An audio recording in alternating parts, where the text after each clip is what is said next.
Nossa leitura dessa noite está na Epístola de Tiago, capítulo 2, a partir do verso de número 14.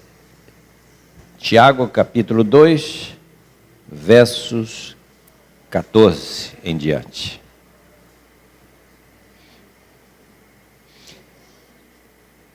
Nos diz assim o texto: Meus irmãos, qual é o proveito se alguém disser que tem fé, mas não tiver obras? Pode acaso semelhante fé salvá-lo?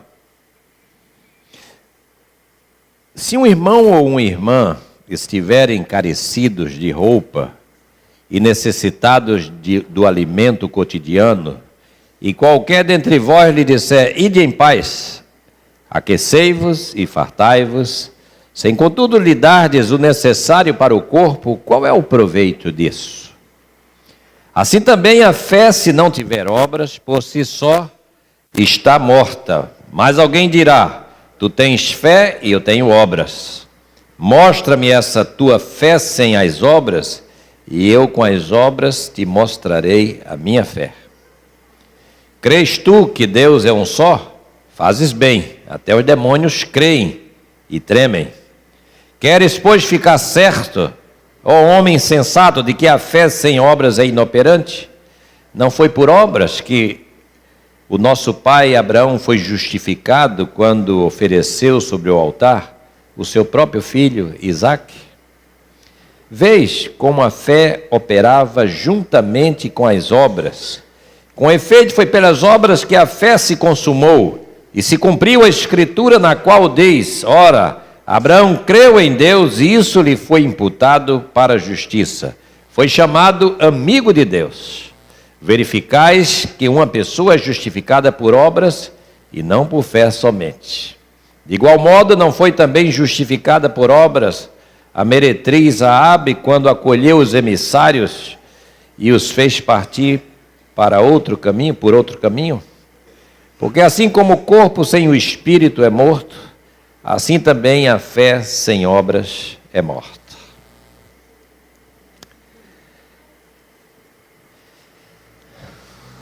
Esse ano de 2017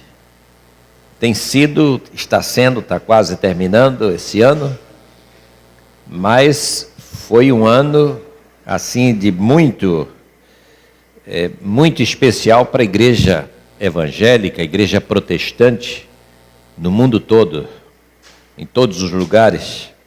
Nós comemoramos os 500 anos da reforma religiosa, reforma protestante do século XVI. E em diferentes momentos, as igrejas, nós estivemos estudando sobre esse assunto, estudando sobre a doutrina da justificação pela fé, mola mestra da reforma. Estudamos a doutrina da graça, estudamos a doutrina da Escritura, colocamos camisetas com as solas, ou seja, colocamos nas portas as 95 teses que levou Lutero a promover a reforma.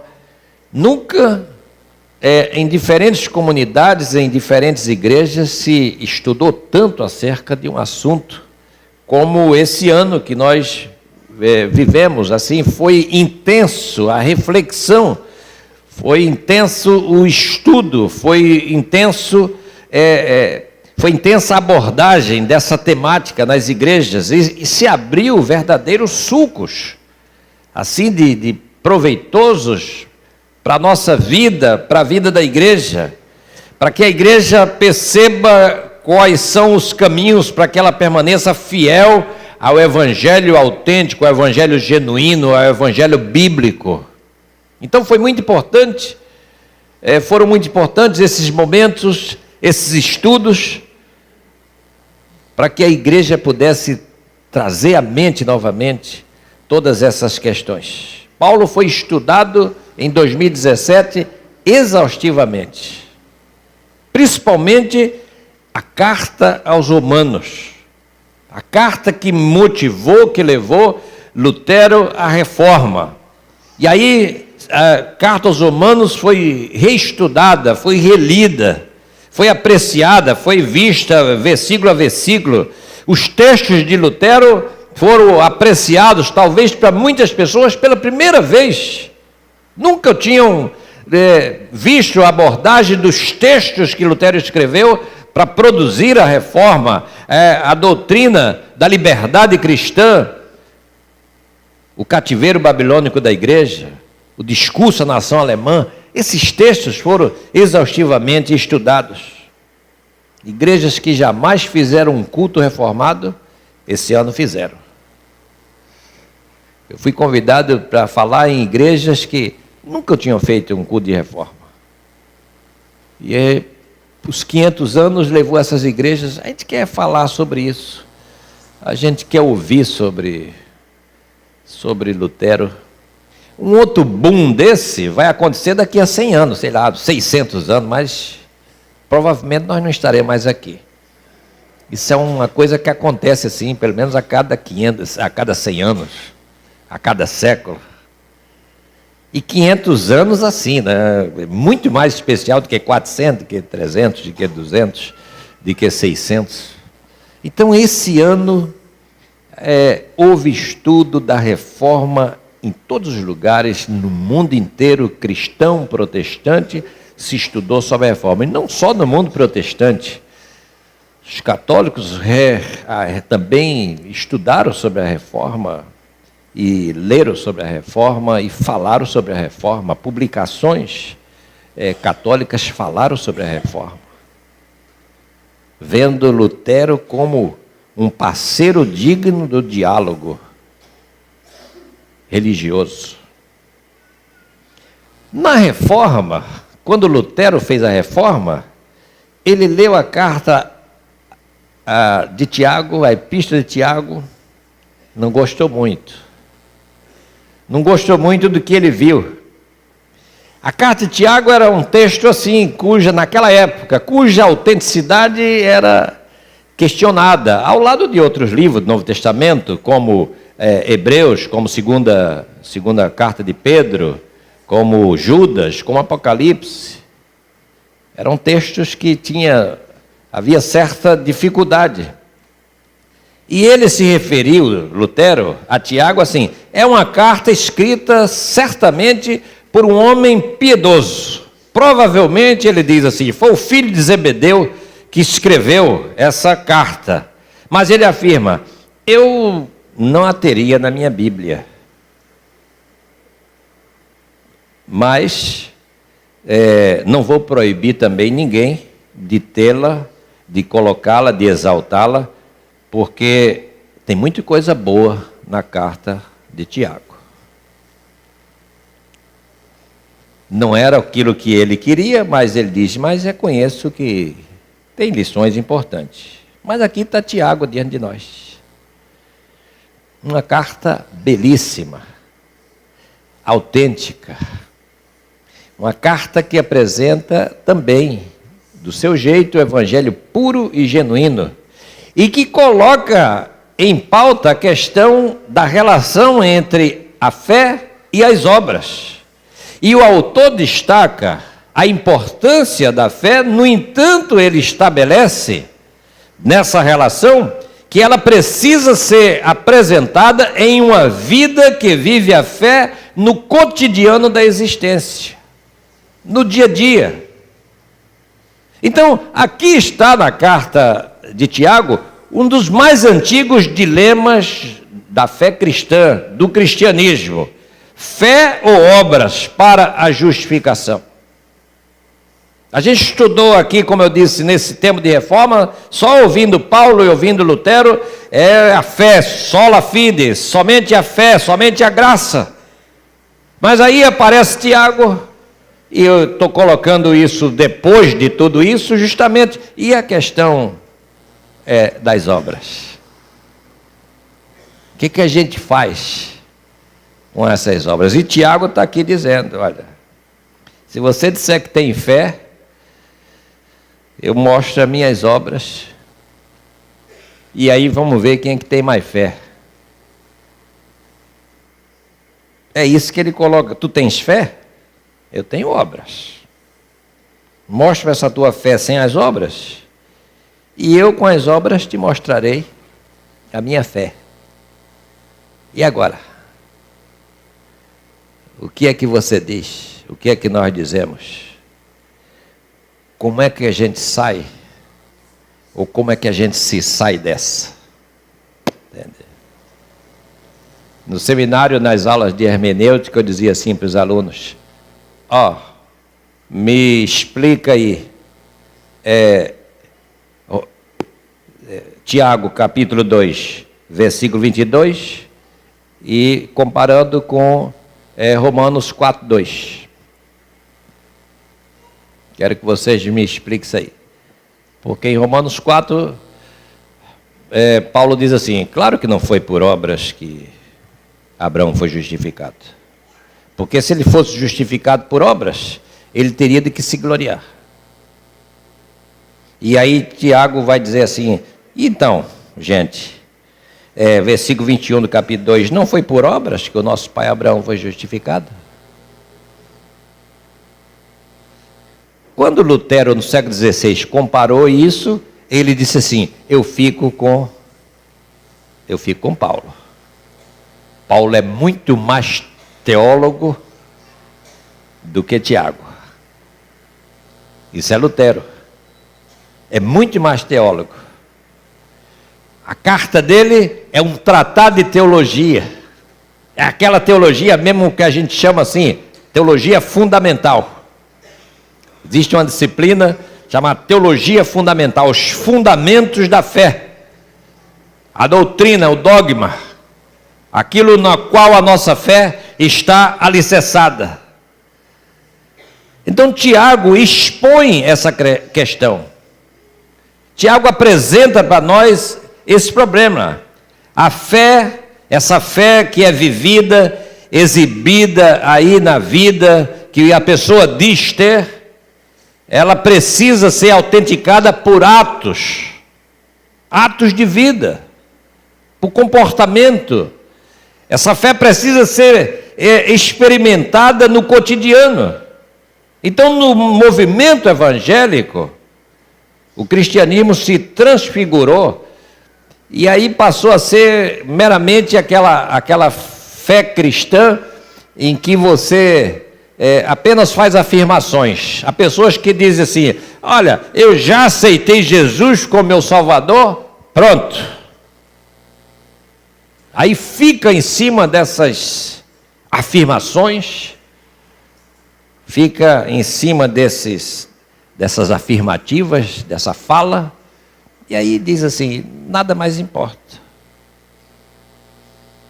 Se alia com essa frase a doutrina da segurança eterna. Então, se eu aceitei Jesus, ela já afirma assim, e se a salvação, a gente tem a segurança eterna, pronto. Preciso fazer mais o quê? Nada. Não preciso fazer nada. A gente de fato não precisa fazer nada para a salvação, mas não por isso. Jesus já diz isso no Evangelho. Ele diz aos judeus que o procuram, que perguntam assim: que faremos para herdar o reino de Deus? E Jesus diz assim: vocês não têm que fazer nada.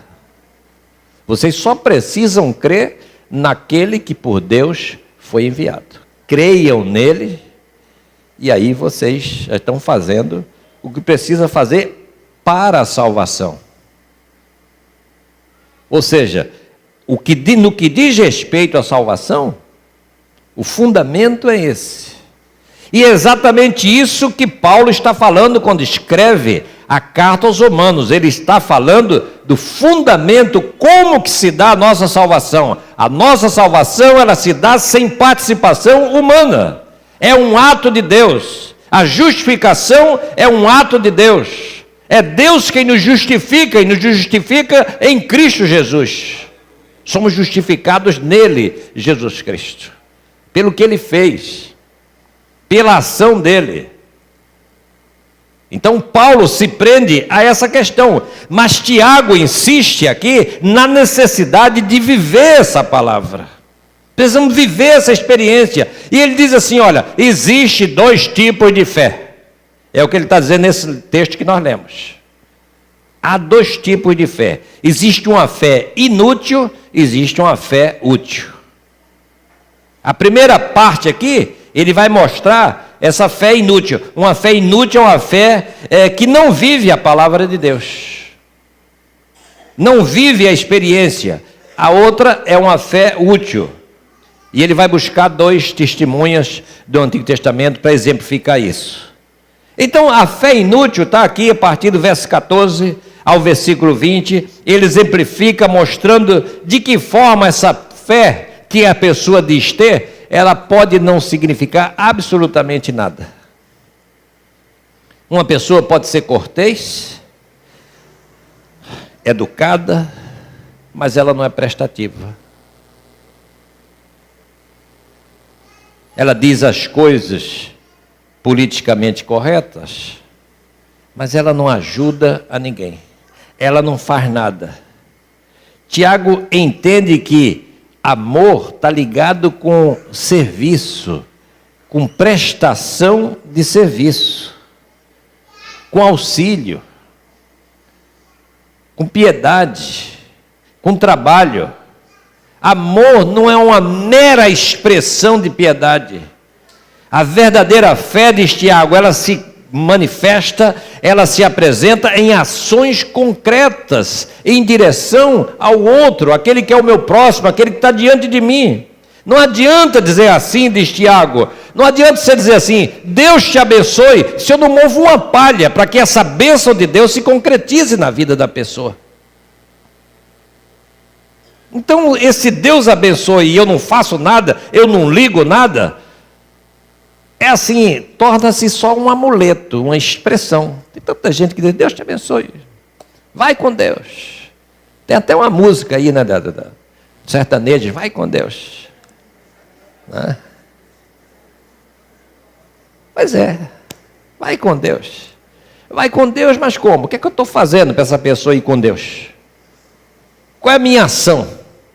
A pessoa está cheia de necessidade, está cheia de problema, chega perto de mim, às vezes arrastando uma perna, e está mancando, e está precisando de um sapato, de uma sandália, não tem nada, vai com Deus. Como? Fez nada. Isso é uma fé, Tiago está dizendo, isso é uma fé inútil.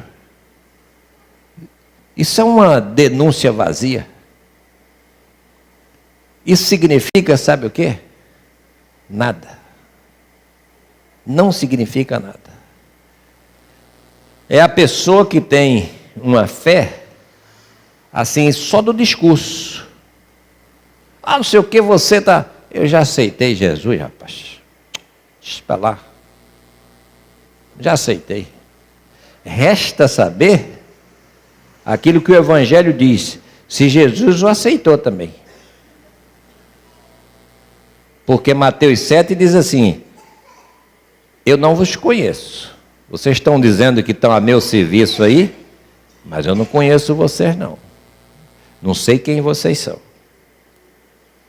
Tiago, a questão central que Tiago discute é a fé se mostra pelas obras. Nós falamos muito de fé durante esse ano, mas agora vamos olhar um pouco para frente, para Tiago. Não são as obras que produzem a fé, irmãos, não é isso que ele está dizendo. Não são as obras que produzem o favor de Deus. Deus não nos abençoa e nos salva porque a gente fez alguma coisa. A fé dissociada de ação, é isso que Tiago está dizendo, essa fé é inútil. Não basta dizer. A BLH, a Bíblia na linguagem de hoje, nesse versículo, ela fala assim, a fé sem boas ações não vale nada. A Bíblia na linguagem de hoje, ela é toda assim, a linguagem de hoje. A fé de quem diz que não faz nada, não vale nada essa fé. É a BLH. Então, Tiago levanta a questão da doutrina da fé na unicidade de Deus. ele está apresentando aqui a essa igreja que recebe essa carta, ele está falando dessa questão fundamental. Diz, não basta dizer que crê em Deus. Por que não basta dizer que crê em Deus? Ele diz aqui, até os demônios creem. Quem foi que primeiro revelou a messiandade de Jesus no Novo Testamento? Foram os demônios. Por que viesse aqui nos perturbar? Por que viesse nos incomodar e tal?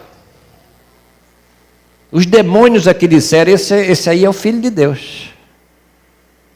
Não queriam nada com ele, é verdade. Mas sabiam quem ele era. Então Tiago está nos dizendo assim, só essas afirmações não nos levam a nada. A fé que se enclausura, essa fé é aqui apenas uma fé interior, que não leva a pessoa a se abrir para o outro, a dar-se, a doar-se, a oferecer-se, a agir. Essa é a fé inútil. Tiago diz, tem uma fé que é inútil. A fé deve nos levar a sentimentos genuínos, autênticos, verdadeiros. A fé deve nos levar a agir em direção ao outro.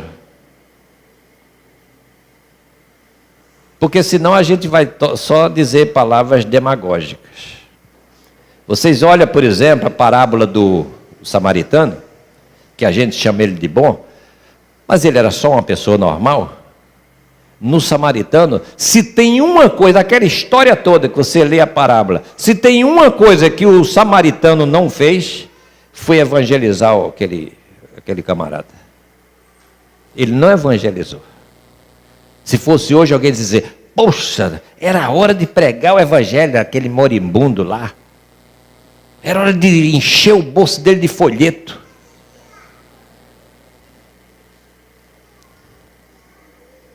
O samaritano pregou o evangelho, o samaritano pregou o evangelho como?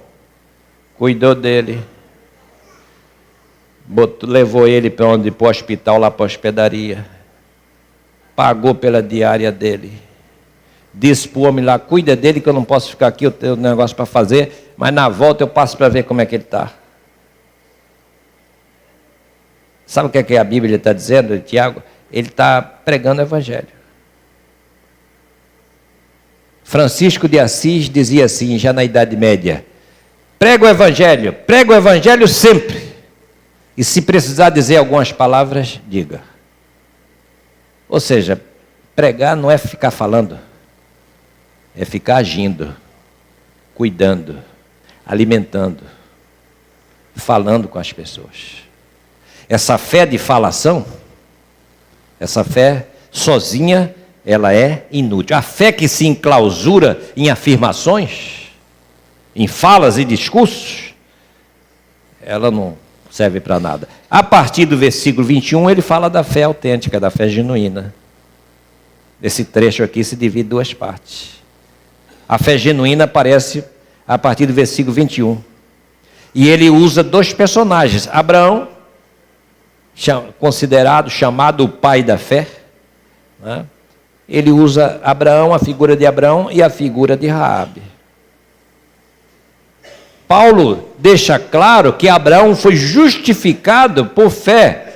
Tiago está dizendo assim para nós, a justificação de Abraão foi pela fé, mas pelo que ele fez. Ele dispôs-se a oferecer o seu filho. Claro que nessa atitude a fé está aí dentro também, mas ele agiu, ele teve uma ação. Quem tem fé, age, diz Tiago. Quem tem fé, faz alguma coisa.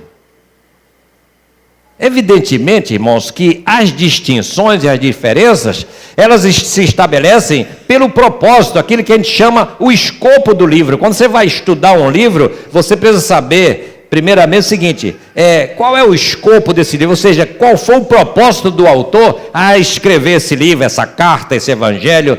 Cada texto tem um propósito. Ninguém escreve um livro sem propósito. Isso é uma coisa fundamental para quem vai pregar, quem vai falar. Eu sei exatamente para que esse camarada escreveu esse negócio. As pessoas às vezes falam, mas nem sabe, nem procurou saber. Qual foi a intenção? Qual foi o propósito? Então Paulo, de fato, Paulo é um teólogo que discute na sua carta, ele discute é o fundamento da salvação. Então Paulo é teólogo. Tiago é um pastor. E como pastor, ele está não inicialmente fazendo teologia, ele está fazendo ética. Enquanto Paulo mostra teologia, Tiago mostra ética. E ética é o quê? Diz respeito ao comportamento. Ética tem a ver comigo. Moral é uma coisa diferente. Moral é uma coisa geral de todos. A ética é pessoal. Como eu ajo? Como eu faço? Como eu me comporto? Como é a minha relação com as pessoas, com as coisas? Como é que se dá isso? Então, a discussão de Tiago é do comportamento dos crentes, do comportamento da igreja. Como é que, como cristãos, eles devem proceder? Então, ele está ensinando ética. Foi isso que Lutero não distinguiu no século XVI, por isso que ele botou Tiago assim meio de lado. Mas ele está muito ocupado, e a gente também tem que não jogar pedra em Lutero, porque o contexto dele era um contexto muito difícil. Ele estava vivendo uma experiência de que estava se falando só em obras, ele disse, eu quero deixar isso de lado. Eu quero enfatizar a salvação que Deus nos dá de graça, sem a gente fazer nada. Ele nos salva porque Ele é gracioso. Ele nos salva porque Ele quis nos salvar. E a gente fez o quê? Paulo diz, e Lutero entende assim, a gente não fez nada. Mas agora, Tiago está falando para a igreja. Ele está dizendo, após a conversão, a fé sozinha não tem valor. Não tem valor. Depois que a gente passa a experiência da salvação, a fé não tem valor. E depois ele vai citar essa experiência de... vai citar Abraão e vai citar Raabe. Ele cita esses dois exemplos. Aos olhos humanos, opostos. O pai da fé e uma meretriz. Mas essa meretriz, em Hebreus capítulo 11, versículo 31, ela aparece lá, colocada como uma heroína da fé. Apenas outra mulher aparece na galeria dos heróis da fé de Hebreus capítulo 11, Sara. Apenas Sara e Raabe aparecem nessa galeria. E o que fez Raabe? Escondeu os espiões, escondeu aqueles homens que foram enviados de Jericó. Foi então a sua obra que a salvou? Não. Ela não foi salva pela obra de ter escondido os espiões. Ela foi salva pela sua fé. E você lê Josué capítulo 2, olha como fala Raabe, o Senhor vosso Deus é Deus em cima no céu e embaixo da terra. Ela foi salva por essa confissão. Não foi porque ela escondeu. Ela escondeu porque já cria. Ela escondeu porque ela já acreditava. É uma estrangeira que crê. Irmãos, a Bíblia é uma coisa maravilhosa. Quando a gente estuda e quando a gente mergulha nela, e quanta coisa a gente descobre. Raabe é uma heroína da fé. O autor de Hebreus já tinha entendido isso. Essa mulher é uma heroína, uma estrangeira, e uma estrangeira que creu. Uma estrangeira que confiou, e quando ela fala de Deus, ela ainda fala assim, o vosso Deus, mas que ela queria também, e como ela foi aceita dentro desse, porque a salvação é universal, não é de uma raça, de um povo, a salvação é para todos, em todos os lugares, mulheres como Raabe, todos nós que pregamos o Evangelho, irmãos, nós estamos aqui nessa noite, a gente diz, eu sou crente, nós somos melhor do que ninguém, todos nós somos ex alguma coisa que não presta, é ex-ladrão, é ex-drogado, é ex-bêbado, é ex não sei o quê, nós somos ex alguma coisa, Todos nós, está sem Cristo, a gente estava o quê? No buraco, perdido. Mas Ele foi lá e nos buscou. E nos salvou. Então louvado seja Deus, porque tem muita Raabe no seio da igreja. Gente que foi alcançada pela graça de Deus. E porque foi alcançada, fez o que Raabe fez e fez o que muitas outras pessoas fizeram. Então, meus amados, a palavra dessa noite é essa. Você é crente? Você abraçou essa fé? Você foi alcançado pela graça de Deus? Amém, glória a Deus por isso, porque você foi alcançado por essa salvação. Agora, como igreja, como crente, como pessoa que foi alcançada pela graça de Deus, mostre essa sua fé na sua vida, no seu cotidiano, nas suas ações, no interesse pelo outro, no interesse pelas pessoas, no amor, na relação, no afeto, na paz, na sinceridade, na tranquilidade que deve haver entre todos aqueles que abraçaram essa fé, que foram alcançados por essa fé no Senhor Jesus Cristo. Por isso, Lutero se equivocou. A cartinha de Tiago não é tão fraquinha assim, não. A cartinha de Tiago é uma bela carta. A carta de Tiago apresenta esse outro lado. A gente falou da fé, até domingo passado. Agora Tiago está dizendo assim, agora vamos trabalhar, gente. Vamos trabalhar. Deus nos alcançou? Vamos trabalhar. Vocês são crentes? Mostra a sua fé por meio das suas obras. Que Deus nos abençoe. Amém.